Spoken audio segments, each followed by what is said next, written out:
So, Professor, let's talk a little bit about what we've seen over the past week or so. We had two more videotapes of the killings of unarmed black men, and the other day we, of course, had 5 police officers killed by a crazed sniper who were, I guess, in some respects, coincidentally, policing a Black Lives Matter protest in response to those killings of unarmed and really, I mean, not even, I mean, it goes beyond unarmed, right? They're just sort of minding their own business, black men. I mean, weren't to say unarmed is not to sort of, I think, explicate the sort of situation in the scenario in which they were shot, completely without any relevance to any to any activities that would explain this. Just initially, I mean, tell me your thoughts on the sort of the cross currents that are going on around these issues, because we've had, of course, and you've written about the Black Lives Matter movement for several years now, and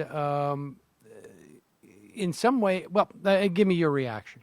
Well, I mean, thanks, Sam, and thank you for all the stuff that you do, all the work that you do in bringing light to bear on these very complex issues and these very painful issues. Part of what we see, or what we witnessed in the viral videos of the murder of Alton Sterling and of Philando Castile, for example, is the consequence of the value gap. Remember, we talked about the value gap a while back as the belief that white lives are valued more than others, and that chance of Black Lives Matter isn't assertion that black people matter. It's really an assertion that white people don't matter as much, right? Or don't matter more, right? But what happens when you have a society organized along the lines, organized on the basis of a value gap, is a sense of precariousness for those who are valued less. So you don't know when you will breathe your last breath and under what conditions. Now, you will live a life of infectious joy, even though that's part of the oxygen, right? That you are living a precarious existence. So here you have a man who's been selling CDs in front of the store for years, right, who's then approached, and next thing you know, he's dead. Here you have a man who's been stopped 52 times, right, and he rolled snake eyes on the 53rd time, right, and he ends up dead. And so what we've witnessed is the kind of precariousness of black life, right? A kind of precariousness that goes beyond the violence of poor neighborhoods. It goes to the kind of broader ethos of the country. And then we saw in Dallas, right, a tragedy, right, a horrible tragedy. My heart goes out to the families, just as my heart goes out to the families of Sterling and Castilla. But what you saw, in some ways, was not unexpected in black communities, right? And this is something, Sam, that I shouldn't probably share, but you could hear in barbershops all over the country, around the dinner table, all over the country in black communities. If they don't do something about these cops killing people, somebody's going to end up killing cops. Right. Right? I mean, I've heard this before from the mouth of my own daddy in Mississippi. And so you get this environment, you get this context of this lone person who acts on his own, which in some ways, well, it isn't in some ways, it changes the context for peaceful protest now, right? It has an indelible impact. It will have an indelible effect on the way in which we engage this issue moving forward. Does that make sense?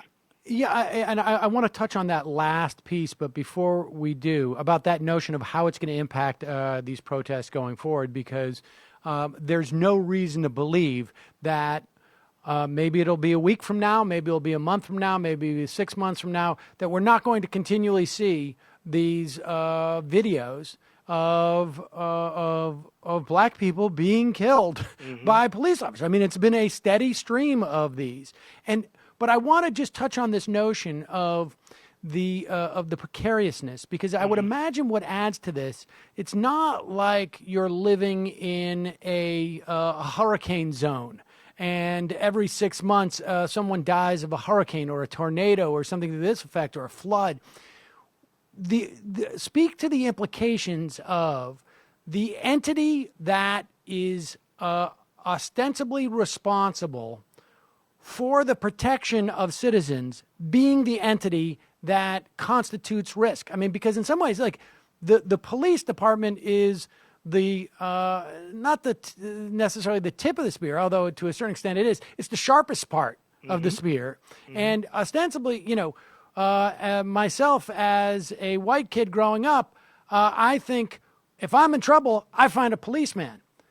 If I'm a black kid growing up, that's the last thing I'm looking for. Okay, yeah, no, absolutely. And it's not like we were growing up wanting to be police officers either. Right. That wasn't the kind of dream. It wasn't, that Mike and Jane book, right? That wasn't our image. Well, at least it wasn't mine. I mean, so part of it is and this has been said. I mean, you can find this formulation, Sam, in the 1968 Kerner Commission report. You can find this formulation in response to the riots in Chicago in the early part of the 20th century and in New York later on, right? And what is this language? That there's a description of the relationship between the police and black communities, and that description is one of antagonism. And that's the gentle way of putting it, right? There's a sense in which police officers, right, are the agents of terror, right?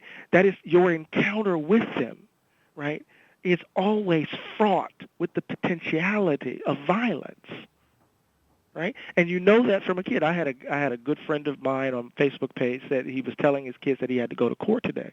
And his kids are very young, 8, and he saw in their eyes that they were afraid because he was going to court today just for some minor stuff. They were afraid for him, right? And so what you have here, and is not only a community that's over-policed, overly surveilled, right? You have a community that is deeply suspicious and skeptical of the intentions, right, of police officers. I had a black police officer write me just recently.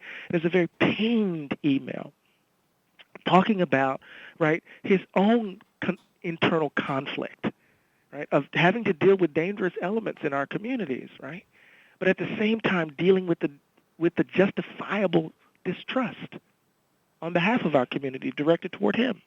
Right. Right? And this is part of what makes it so difficult and exhausting. I have found myself over the last few days, over and over again, having to convince my fellow white citizens, right, of that fact. That is, that it is a justifiable distrust. That it's a justifiable skepticism. And when you hear comments like Rudy Giuliani's saying, in effect, that you have to respect cops, right?